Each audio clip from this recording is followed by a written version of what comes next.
everyone. Thank you so much for joining us today. My name is Anna Seitz, and I am an information security specialist here at Red Canary. Today, we are talking about trends and takeaways from our 2022 threat detection report.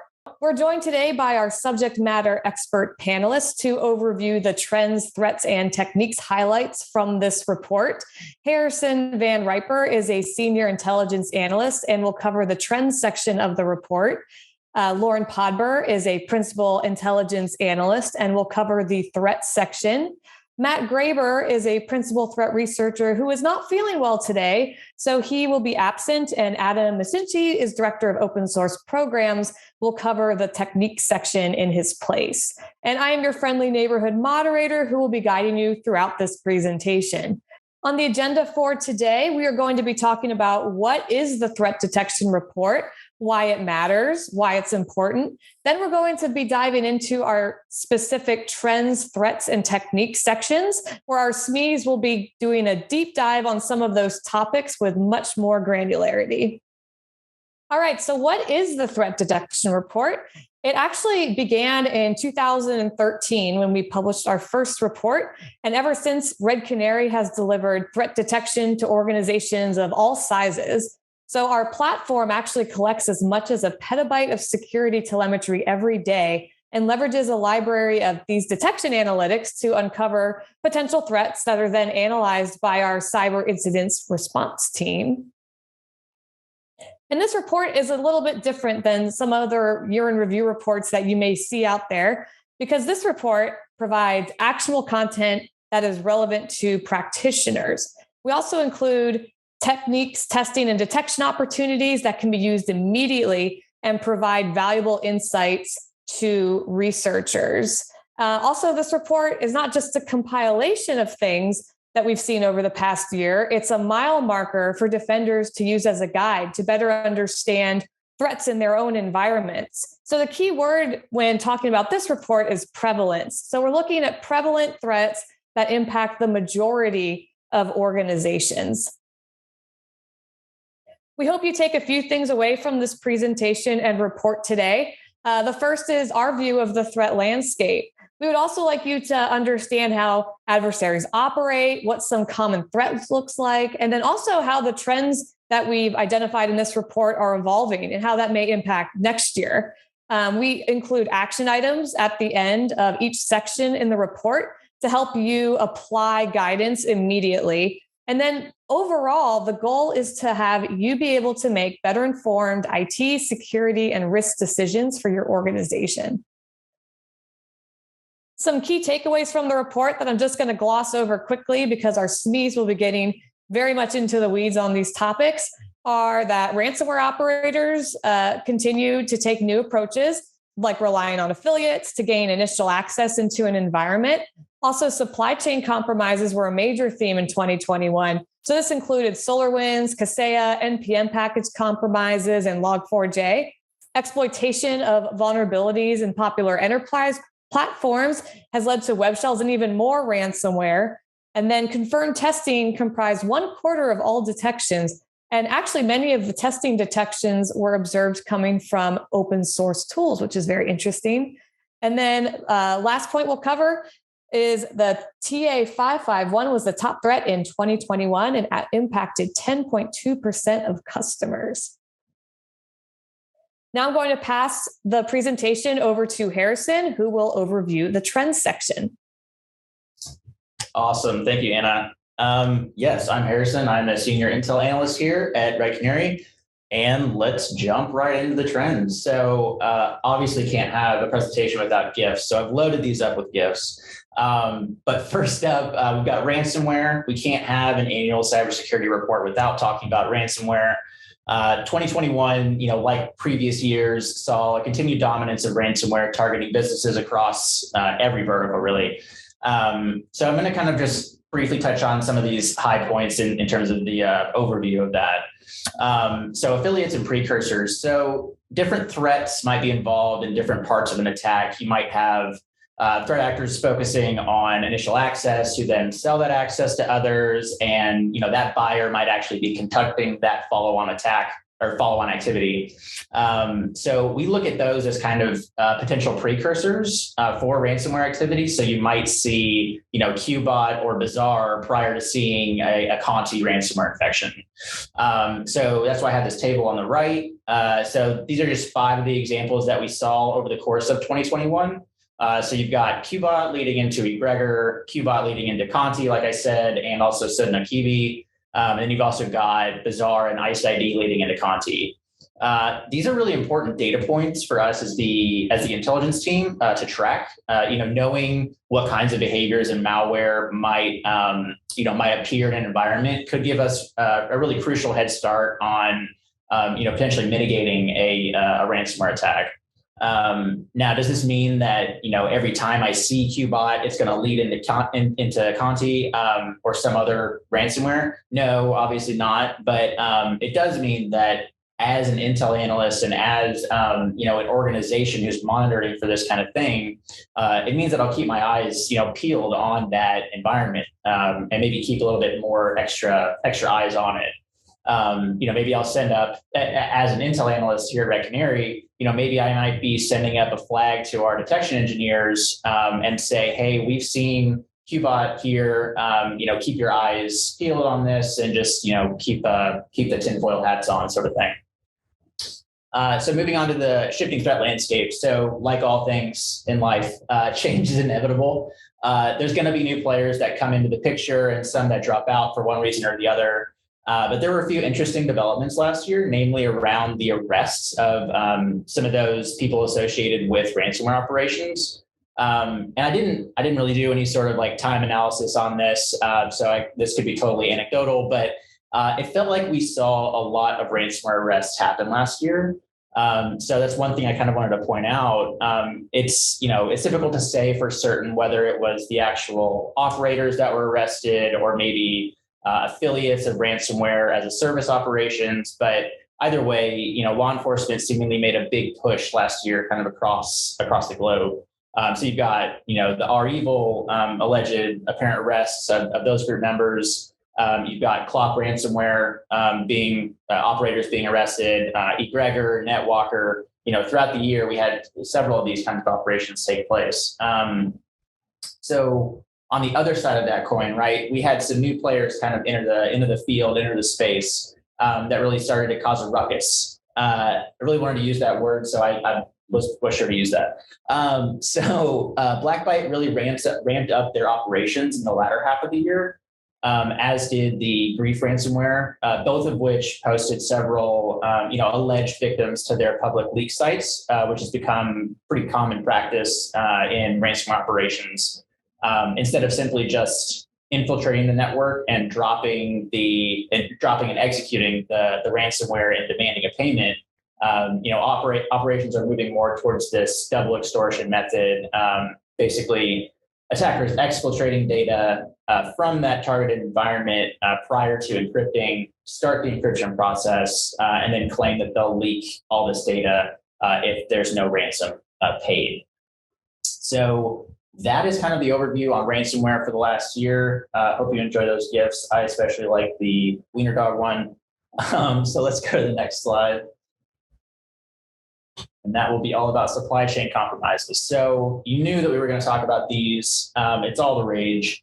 We saw 4 significant attacks and their impacts during 2021. So we thought it'd be a good idea to kind of break down what happened in each one. We got some takeaways for really all of these trends that I'm talking about kind of at the end. So let's briefly start with kind of a definition of a supply chain attack. So supply chain attack occurs when an adversary compromises a software developer, hardware manufacturer, or service provider and uses that access to then target customers who use that affected software, hardware, or service.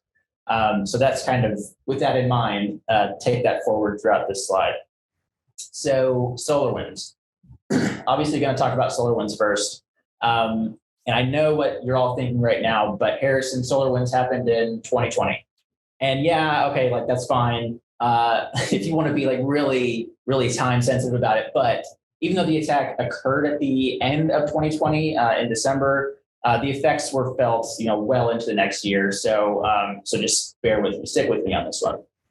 So in December of 2020, SolarWinds released an advisory detailing that their Orion platform had been compromised.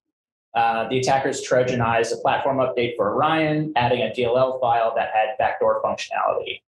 After a dormant period, it would communicate out to its C2 infrastructure, and then the backdoor could be used to initiate some hands-on keyboard activity from the attackers to the affected systems. So due to the popularity and kind of widespread use of SolarWinds products, people were rightfully concerned that they may have just been targeted by an attack, or at least impacted in some way, right? In total, about 18,000 SolarWinds customers have received the Trojanized updates, and only about 50 had some follow-on impacts after the initial sort of system information gathering. I think, kind of in my mind, one of the bigger takeaways and maybe a silver lining in this whole incident was that SolarWinds probably was one of the biggest motivators for starting some real conversations around supply chain risks and attacks. And we're still sort of witnessing the good fallouts from that. Not to say that it's all perfect and we fixed everything, but it did start some really good conversations. So that's SolarWinds. Kaseya. So obviously why I have the Will Smith gif, because in July of 2021, right before the 4th of July weekend, here in the US, adversaries compromised the Kaseya VSA IT management software using a zero-day vulnerability. So this essentially gave them control over VSA installations, which were used to infect endpoints with SocGholish, also known as REvil ransomware. So what was kind of tricky about this one, Kaseya VSA is used by a lot of managed service providers. And the endpoints that were being infected, with ransomware were the customers of these managed service providers. So this is kind of another example, another situation of, targeting a central point and using that as kind of a distribution mechanism to sort of amplify the impact of the attack.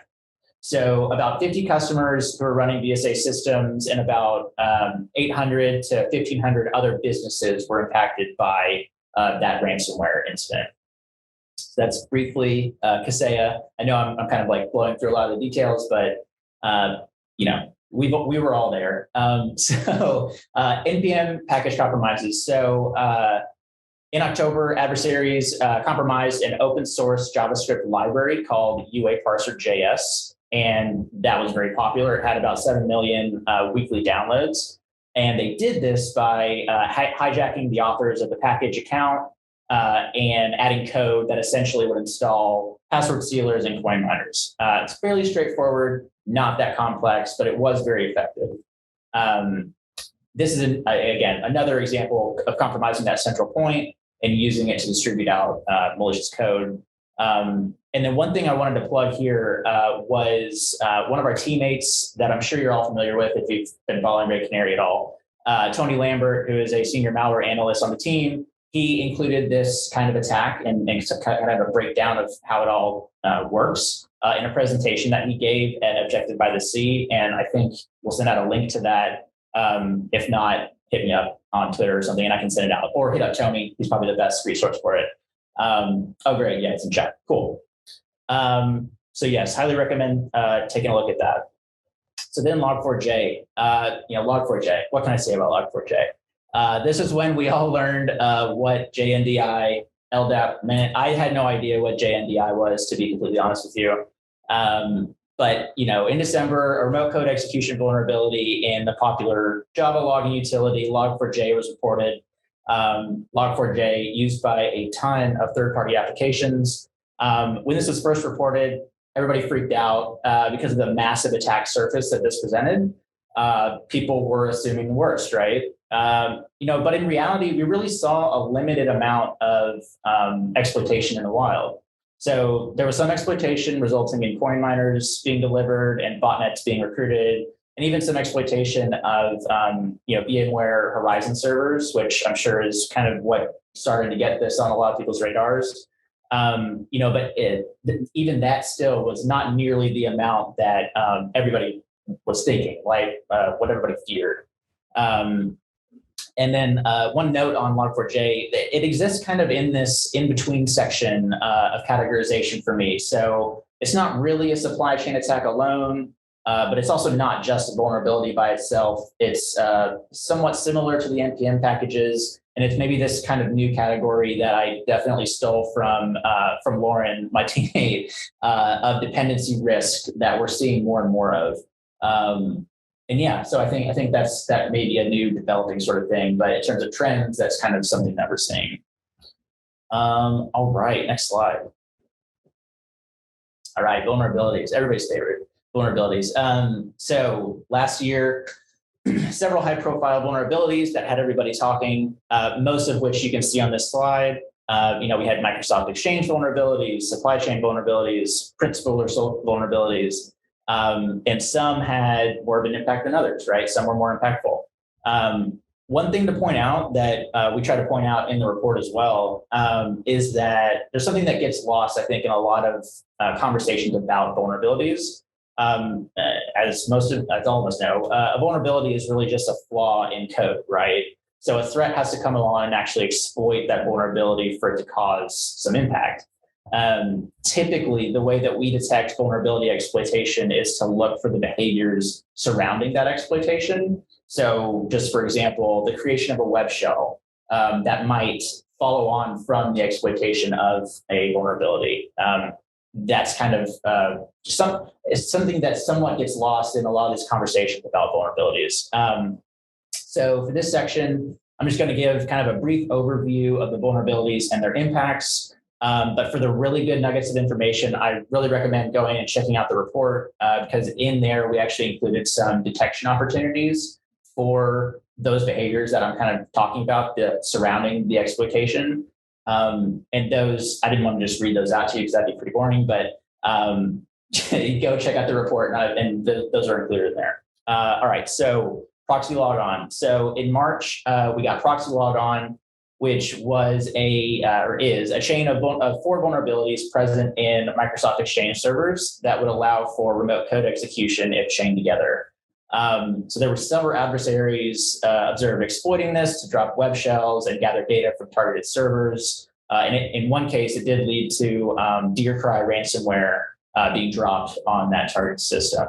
And then moving on to the next proxy, proxy shell. Exchange servers, remain pretty vulnerable, remained a vulnerability hotspot kind of throughout the year.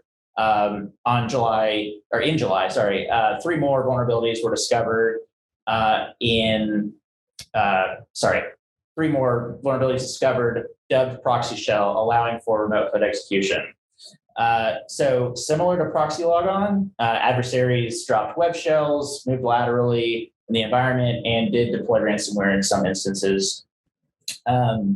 Interestingly, though, proxy shells seem to stick around longer with more exploitation attempts throughout the year, more so than proxy logon. So again, it's like proxy logon was a really big thing, but then proxy shell came along, and that seemed to be the one that stuck with adversaries for whatever reason.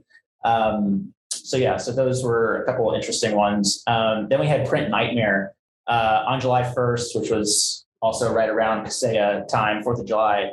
A vulnerability in the Windows print spooler service, which could allow for remote code execution, was dropped. Clearly needing a name, the name Print Nightmare was born. Even though this got a lot of attention at the time, we didn't really see too much of exploitation. Even so, we did still see some ransomware operators using it for initial access, but again, it wasn't one of those extremely widespread things, although it was something that a lot of people were concerned about it when it was first kind of released. And then finally, Manage Engine. So Manage Engine was interesting. Manage Engine offers a suite of IT management products. So things like remote access software, password management tools, things like that. So Manage Engine did not have a good November and December. For 3 separate products within this suite of products, AD Self-Service Plus, Service Desk Plus, and Desktop Central, there were vulnerabilities found in each of those. And in at least one of those cases, we observed AD Self-Service Plus exploitation leading to ransomware. And then also the FBI released a flash report about the Desktop Central vulnerability. So not a great couple of months towards the end of the year for that, but yeah. So again, I really recommend kind of reading the report for those detection opportunities. Again, didn't want to read them out; it'd be a little boring, but definitely check out the report for those. All right, next slide. And try and wrap this up here. So some recommendations, right? Enjoy the on fire gifts. Patch. I know that this is probably the most common thing that's always talked about in these recommendation lists, but it really is like the way to fix these vulnerabilities once they're identified. And I know it's not an easy task by any means. And I know that there's no, one solution fits all kind of thing. So even saying to patch is kind of lame, but it is worth reiterating. Excuse me. And I really think it's important to bring it up in like process meetings, right? So bringing up questions like, do you have a patch cycle just in general? And would that vulnerability that is being talked about at the time, would that have been picked up in that patch cycle? Do you have a patch plan for when something major comes out and things are being exploited? And then can you issue hot fixes to like mission critical systems? These are not easy questions, and they don't have easy answers, and I won't pretend that they do, but I think it's good to have those conversations and at least be prepared to address them. Backups. So backups alone aren't sufficient. So I think you can tell, like I'm probably referring to ransomware in this case, but I say that they're not sufficient for a couple different reasons. So we've seen several times where attackers will go after backups specifically and encrypting them. So even if you wanted to just blow away your system completely and restore, you can't because you don't have access to those backups. But also, like we talked about, ransomware attacks aren't just encrypting anymore, right? So they're using that double extortion method. They're actively leaking company information if you don't pay. So backups don't really help in that situation, which kind of leads me into my next couple of points. So asset inventory, understanding what assets you have in your environment. Are they being protected? It's even worth just knowing if something is not under EDR coverage or whatever coverage you have. It's just worth knowing like where things are, what the state of the enterprise is. Do we have visibility to know whether our assets are compromised? Like, are we able to tell when that actually occurs? And then do we have any like shadow IT situations going on? These are just very basic questions that I just threw together for this, but those kinds of questions I think are really important. IT management in the enterprise and all the way down to an SMB is no small task. But I think it's an important step to really start documenting what you have and what controls you have on those assets. And then finally, anticipating follow-on activity. So this applies really to any of the trends that I talked about, whether it's ransomware, supply chain, or vulnerabilities. It's sort of a different version of saying assume breach, if you're familiar with that. But in my mind, it kind of boils down to understanding what activity you could expect to see following a compromise. So is the vulnerability in a Microsoft Exchange server? So would we expect to be seeing a web shell as that initial access point? Again, just using that web shell example, those are the kinds of things that I would start thinking about for if you're trying to sort of anticipate that follow-on. For ransomware, what kind of commands are we expecting to see in our environment prior to an encryption? Environments typically aren't just totally set up and ready to go, or ready to be encrypted, I should say. And so there's typically things that operators want to do to essentially make the environment more hospitable to a ransomware infection. So things like deleting backups, for example, or kind of just setting registry keys for persistence and things like that. So I think these are all really important things to keep in mind. And I think that's the end of it. I hope you all enjoyed my gifts. And with that, I will pass it over to Lauren. Awesome. Thanks so much, Harrison. Hi, everybody. I'm Lauren, and I'm excited to be here talking to you about threats today. So as Anna mentioned earlier, we use the term threat pretty broadly. I think you'll see that represented in this list.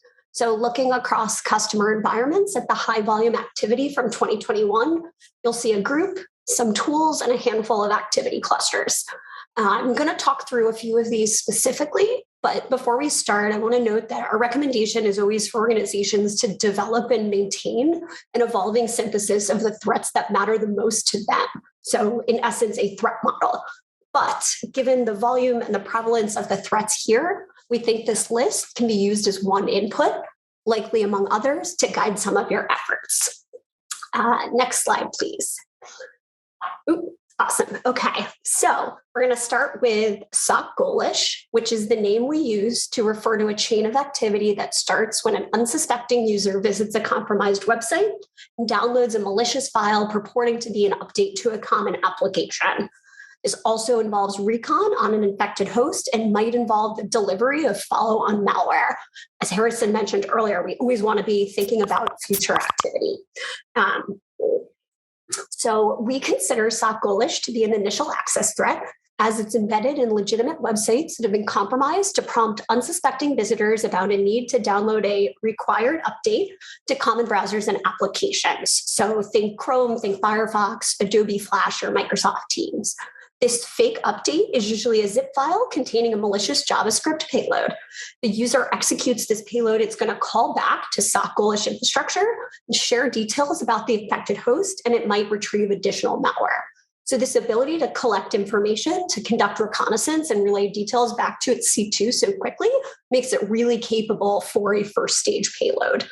A lot of the early SocGholish activity we see looks similar, but the follow-on activity varies substantially, ostensibly due to choices made by different operators after the initial infection and to the security posture of a victim organization, which may be more or less permissive to an adversary. So activity we saw in 2021, most of the infections didn't involve a secondary payload. We think this is in some cases likely due to existing mitigations in customers' environments or to rapid efforts, to isolate infected hosts. In cases where we did see follow-on activity, we saw operators deliver malware like Blister, which is a loader, Cobalt Strike, a commonly used tool, and net support Rat. In one case, we also saw an environment that was compromised by SocGholish deliver a Cobalt Strike payload that ultimately deployed Wasted Locker, a common ransomware variant. So, given the prevalence of this threat, the universality of that fake update premise, and the possibility of a range of material bad outcomes from this type of infection, we think it's worth keeping an eye on SocGholish Tradecraft, reviewing the relevant detection opportunities in the report. Next slide, please. Cool. So Gootkit is also an initial access threat that provides adversaries with the means to deploy additional malware on infected enterprise devices. So with Gootkit, the operators compromise legitimate websites and seed them with specific keywords. We often see things like agreement or contract. Accordingly, when users input queries into Google searching for things that contain the word agreement or contract, the legitimate but compromised sites hosting Gootkit show up at the top of the page, potentially increasing the likelihood that someone visits one of them. So to this end, if a user does visit a compromised site, they're prompted to download a zip archive containing a malicious JavaScript file, which if executed, can allow an adversary to remotely access a victim's system. Again, at this point from here, the intrusion chains vary. So in 2021, we saw operators use Gootkit to deliver Cobalt Strike and the Osiris banking Trojan, respectively. We've also seen a lot of public reporting that intrusions which began with Gootkit ultimately ended with the deployment of ransomware. So on Goot, with all of this being said, what commonalities have we seen and how can we use that information to inform detection and response? So first, I don't want to jinx this, so please don't tell any adversaries, but the initial access has been remarkably consistent. The one unifying factor is that victims are searching for content involving common professional terms, mentioned contract or agreement. Accordingly, because this is so frequent and so common, Goot is a threat that we think would be part of any enterprise organization's threat model. And we've seen it affect victims across sectors and geographies. However, what I think makes it unique is despite the fact that it's so broad, it functions more like a tailored threat. Victims are navigating to a compromised website based on a search that they carried out and search results that were served up to them. So in a way, it allows operators to carry out what feels like a tailored social engineering attack, but at scale. Again, like SocGholish, Goot infections lead to several bad outcomes, and it's worth understanding and detecting known tradecraft. Again, being able to respond quickly if you see evidence of Goot in your environment. Next slide, please. Cool. So last but not least, I'd like to quickly walk you through some of the latent threats that continue to show up in customer environments. These are your run-of-the-mill worms and coin miners that don't get a lot of press, but are still important and merit consideration. So a lot of these threats are written off as unsophisticated, but want to remember that sophisticated is not synonymous with ineffective. So a lot of these threats are actually very effective. Reminds us that we see a lot of discourse around the same thing, advanced persistent threats, but threats often don't need to be advanced for attackers, again, to be effective or to achieve their goals. So in customer environments, we still continue to see threats like Flockstiff, Gamaroo, Conficker, WannaCry, WannaMine, and Zloader. We want to drive home that it's important to respond to detections involving these threats. So next slide, please. We think about all of this together. What can you do at a high level and what can you take away from this type of report? So a couple of, let's say, our common sense recommendations. So first, want to harden your attack surface against the threats that matter most to your organization. Make it more hostile to more adversaries who seek to do you harm. We want to remind you not to discount certain threats just because they're considered old. Those worms, those coin miners, those can be used by various groups and often lead to other things. And then we want to help you periodically refresh your security training to keep employees aware of changing tradecraft and TTPs that different attackers are using. So with that, I'm going to hand it off to Adam, my colleague, who's going to talk you through techniques. Awesome. Thank you, Lauren. So let's talk about techniques in the techniques section of the TDR. Obviously, and we can jump right into this next slide here. For those of you who've been playing along at home, these are the top techniques in this year's TDR. And if you take a close look at them, they may not feel super different from last year's, and that's okay. A lot of this the whole point of this is to show you all what we've seen, the analysis we've done, and the fact that these things aren't changing shouldn't make you be worried. It's actually like, oh, these things are still problems. And these are things all threat actors are still doing. So again, it shouldn't come as a huge surprise that these haven't changed super significantly from last year. But some things did change, and we'll go ahead and jump to the next slide here. Let's talk about what those are. So there's two new techniques here, T1047 WMI and 1574 hijack execution flow. We're going to talk a lot more about these here, a few things here in a bit. And obviously the other one is we had one fall off, 1543, create modify system processes. It's now gone.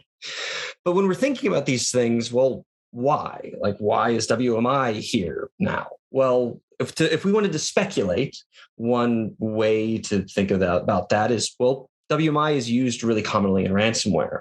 And it has to do with the way ransomware deploys and the target of volume shadow copies and those backups that the file system makes for you. Well, WMI provides a convenience method to blow those away.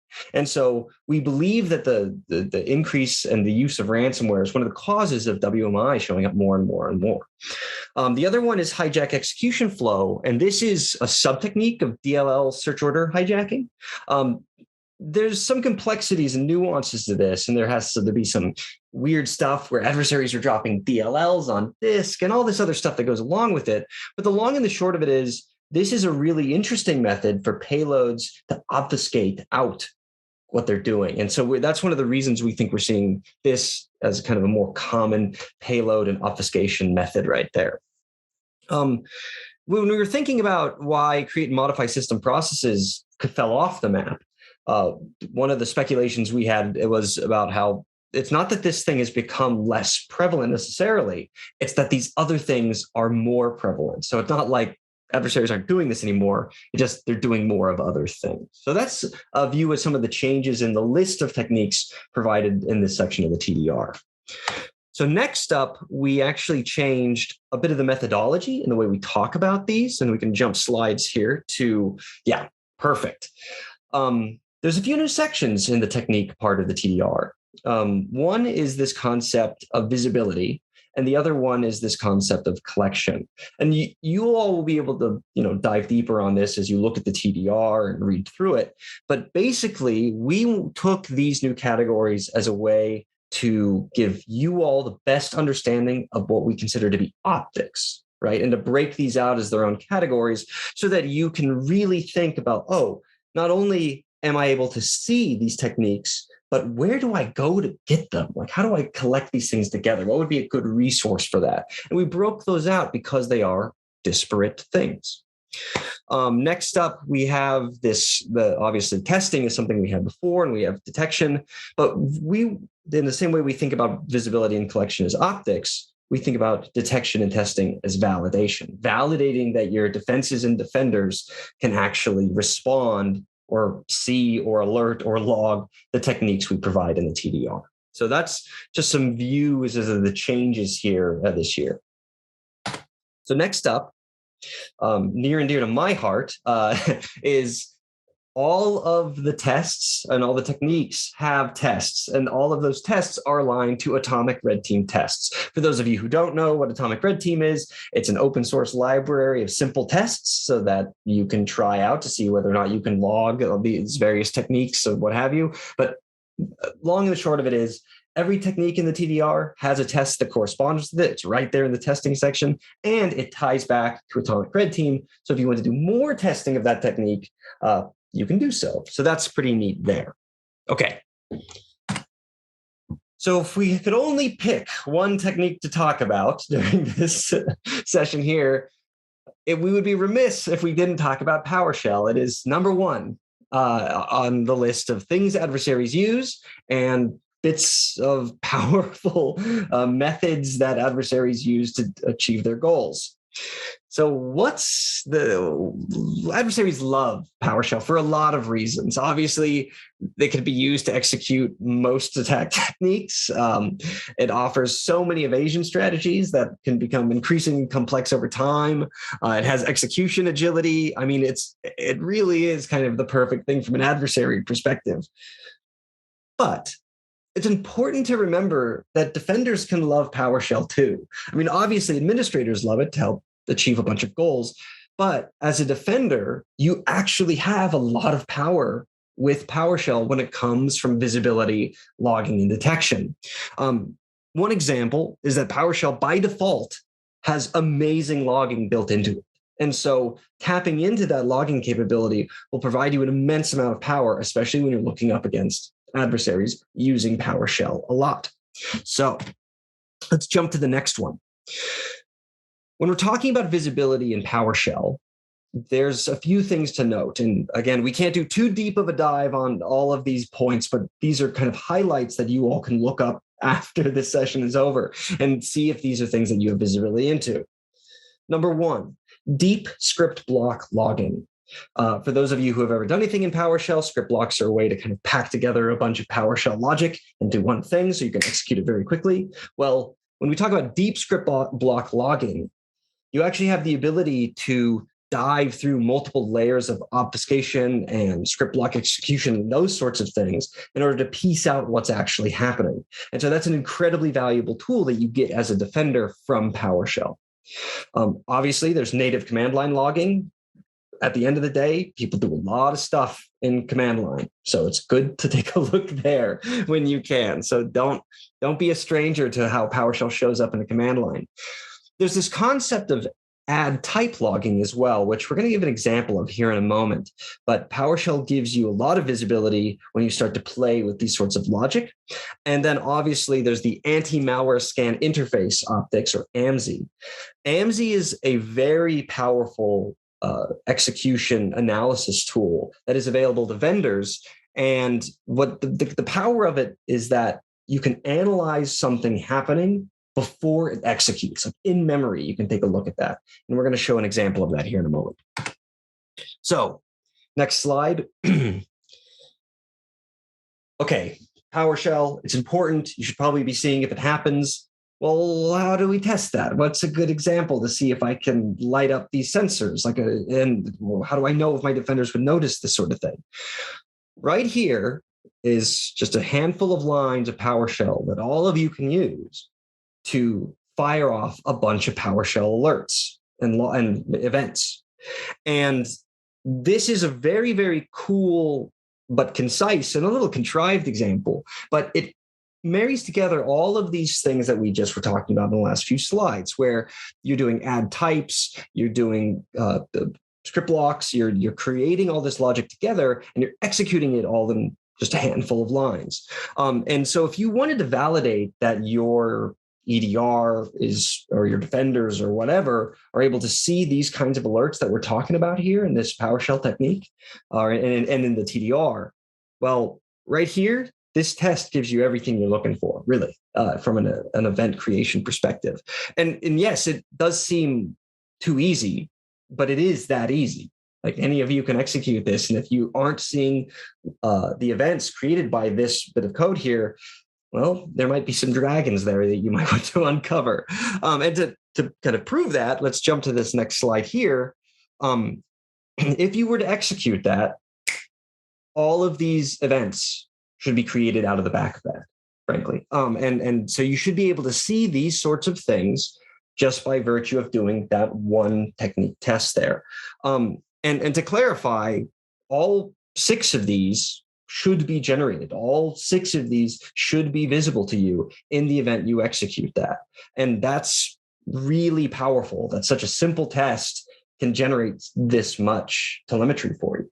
So highly recommend everyone actually perform some testing around these things and see if you're able to align your event logging, your defenders, or what have you, against the techniques and the tests provided in the TDR. It's a great resource for everyone. And many of these things are just copy paste. It is that simple to test for.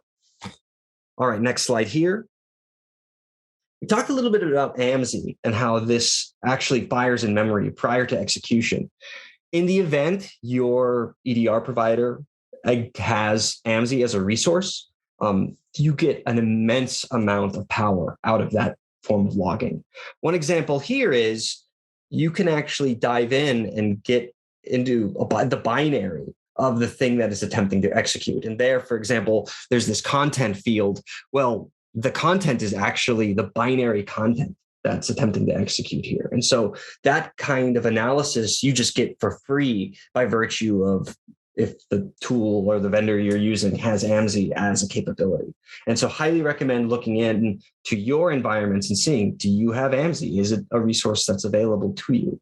Because it's an incredibly powerful one. So just something of note there that you can actually get access to events like these in the event your vendor's using AMSI. All right, last slide here. So yes, PowerShell is a very powerful tool for adversaries. It continues to be. There's lots of post-exploitation languages being utilized, but PowerShell is still near and dear to the hearts of the adversaries, especially obviously in Windows environments. So, when it comes to why is PowerShell still number 1 on our list? Well, these things should be obvious, right? Again, it's so widely utilized between script blocks and add types and all the other capabilities adversaries can utilize for obfuscation, encoding, and the like there. It's just kind of a no-brainer. And these things continue to be true year over year. However, you also, as a defender, have a lot of capabilities here in how to defend and log an event creation in a PowerShell context. So highly recommend everyone going through and really checking to make sure, do you notice these techniques in the wild? And the TDR is full of easy examples and tests for you to check those things. And with that, I'll pass it back to Anna. Awesome. Thank you so much, Adam.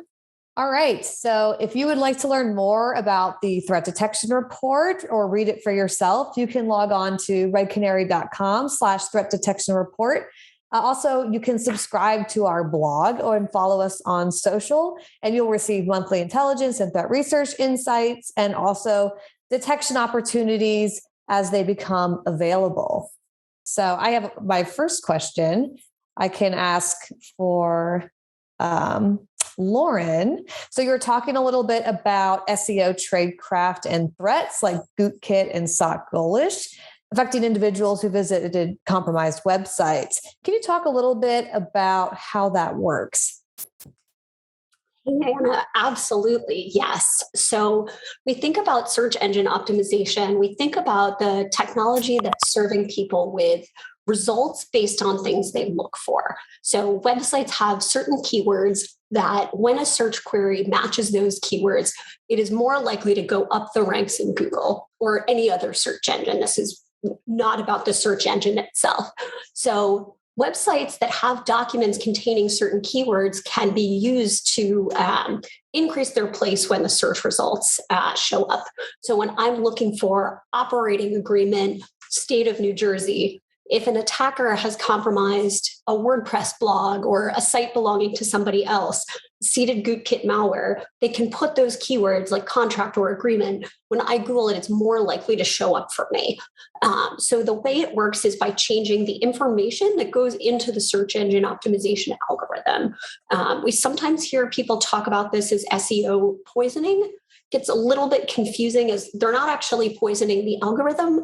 They're just using legitimate technology and legitimate means like that organizations would use to promote their own content. I think when you're trying to put out a blog or marketing materials, you want to optimize that content so you show up on Google or whichever search engine when people are looking for related terms. And so these adversaries are smart. They're using the same technology, which is benign. They're seeding it with common keywords that people use. And as a result, we're seeing those sites hosting malware show up more frequently and higher up for potential victims. Awesome. Nice, concise answer, Lauren. Thank you so much. We have another question that just came in. So can you dig into T1105 a little more? So I think this will be targeted toward Adam. Yeah, I can take that one. So T1105 is Ingress tool transfer, which is a fun one. Ingress tool transfer is one of the hallmarks of command and control, or C2, from my perspective. Insofar that the long and the short of it is, once an adversary is on an endpoint, they may want to use or do other things, and they can use Ingress tool transfer to go get those things and bring them down. So, I mean, it's something as simple as like curl or wget, right? The use of that by an adversary to pull down another thing, you've now done Ingress tool transfer. And what's neat about those things is when you're kind of collecting together, well, endpoint telemetry to see if other tools are being pulled from the internet and utilized, there's some hallmarks of that, right? Process creation is the big one, in that if a process is being created, well, it may have been the original kind of detonation of the payload that the adversary had, or it may be the new thing that they've just brought down. So you're looking for process creation, you're looking for network connections, you're looking for file creations, and you're looking for, in many cases, like DNS events as well, as they reach out to a place and pull down a file or pull down an executable and what have you there. And so it gives you a lot of opportunities for detection, because even though it seems like, well, they're reaching out to a network, isn't that a networky thing? Well, yeah, but the endpoint can give you lots of insight in addition to not only what it's doing from a network perspective, but also from a process perspective, or what kind of files it's creating and spinning up and writing to wherever. And so, yeah, that's 1105 is just one of the hallmarks of C2, as adversaries pull down stuff and execute stuff, and you want to be able to see that. So, and obviously in PowerShell, there's a bunch of mechanisms they use to do that as well. So PowerShell could just pull stuff down and execute it as well, which is great. Awesome. Thank you, Adam. Really appreciate the answer. I have another one for you. So how can defenders activate and take advantage of AMSI? Does AppLocker in audit mode enable that? So this is admittedly one of my weaknesses here, as this is squarely a Matt Graver question. So I'm not going to try to make up an answer on the spot. I will say, given that there's plenty of avenues, like reach out to us on Twitter or via email or what have you, and we can actually answer that question in better detail. However, I would highly recommend for those of you who say, well, I have a vendor, I don't know if they do AMSI stuff. Find out, because not every vendor is very transparent about whether or not they're using AMSI protections. And in order to figure that out, you have to do some kind of weird registry querying stuff. And so maybe do the homework for yourself to make sure that you are actually protected in the ways that you maybe folks have claimed you were, or that you actually have AMSI like on and running in your environment. So sorry that I can't answer the question directly. Here's another piece of advice. My bad. Thanks, Adam. Appreciate it. All right, Harrison, I have a question for you. How do you think the shifting threat landscape will affect ransomware operations moving forward? So that's a good question. Let's see. So that's an interesting thing to think about, because we're constantly thinking about how changes in the ransomware landscape will play out right into the next month, 2 months, 3 months, next year, whatever it might be. I think in this situation, it's possible that we might see some sort of, so let me back up. There was a lot of talk probably about 2-3 months ago that people were seeing a decrease in, supposedly, maybe anecdotally, seeing a decrease in ransomware activity. I didn't see enough evidence to necessarily say, conclude that.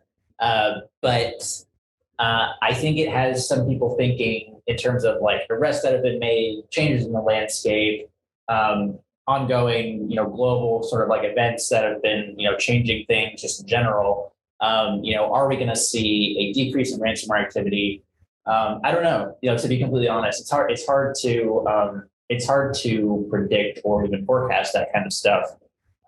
Excuse me. I would say that in situations like this, as an intel analyst, I typically like to turn to things like structured analytic techniques, and I'm not going to go on a big rant about those, because just in general, I love those. But there are a couple of good blogs about this topic specifically, ransomware in 2021. How does it change moving into 2022?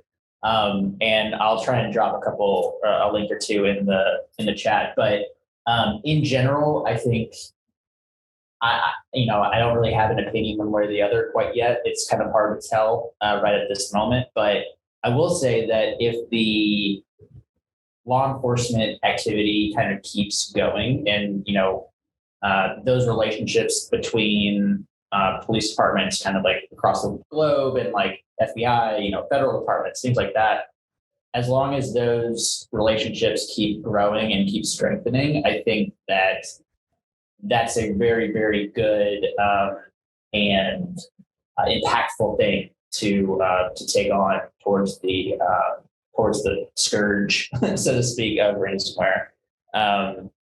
So yeah. Awesome. Does anyone else have anything to add on to that? Yeah, I can hop in. So I think Harrison covered this in his presentation, but the fact that we continue to see ransomware as a service popping up in trends every year tells us that we're likely to continue to keep seeing that. We're seeing more affiliate groups carry out more attacks, and we're seeing increased kind of specialization at different points in the life cycle. So we see those access brokers he talked about. You might see a Qbot or an Emotet leading up to Conti, or something else leading up to Ryuk. So we're seeing folks specialize in different parts of the intrusion chain. So they're getting better and better. Those capabilities are available for sale to more operators. So that's continuing to lower that barrier of entry. So don't know so much if this is likely to change, but I think we're likely to see more activity or more of the same as these operators just get better and better at what they do. Thanks, Lauren. All right, I've got another one for Adam. When determining technique mappings for the most common list, how do you account for every invocation of PowerShell or WMI also being a process creation of WMIC.exe and or PowerShell.exe? Yeah. So looking at the clock here, there's a whole section in the TDR about methodology. And I would highly recommend folks dive in on that because there is some nuance to the way we create these lists, obviously, and the way that we total together and look at techniques and look at sub techniques. So yeah, go take a look at methodology. Hopefully it answers all the questions you're looking for. If not, let us know and we'll dive in on it because we're more than happy to answer these sorts of Q&A, both in this format, also at one-on-ones, over Twitter, over email, over chat, whatever. We just love this, being able to present for you all and then get this kind of interaction and see the kind of questions you all have, both in knowing what the TDR is and after you look at it as well. So really appreciate the questions. I don't know. Do we have time for any fast questions or are we just about there, Anna? I think we're right on time here. So all of your other questions that we have, we will collect and make sure that they're appropriately answered. You can also reach out to us at intel@redcanary.com or ping us on Twitter, and we will be getting back to you about any questions you may have. So this is it for our webinar today. Once again, thank you so much for joining. We really appreciate you spending time with us today and hanging out. That's it. Thank you so much. And we hope that you enjoy the rest of your day.